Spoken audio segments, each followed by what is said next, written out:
আমরা ঘরে ঘরে পৌঁছে দিতে চাই, জনবান্ধব একটা সরকার হতে চাই আমরা। আইটিসি একটা মানে কি বলবো, এখনকার যুগে সবচেয়ে বড় ইম্পর্টেন্ট সেক্টর।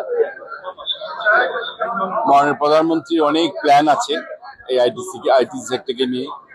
আমরা অনেক জব ক্রিয়েট করতে চাই এবং ইন্টারনেটটা আমরা ঘরে ঘরে পৌঁছে দিতে চাই।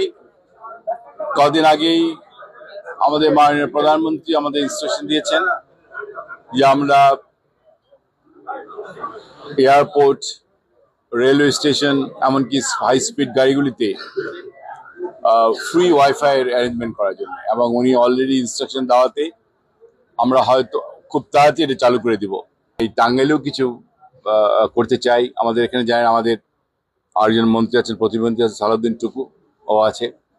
আমরা টাঙ্গাইলকে আমরা দুজনে বসেই সালাউদ্দিন টুকুর সাথে কথা বলে এই টাঙ্গাইল ডিস্ট্রিক্ট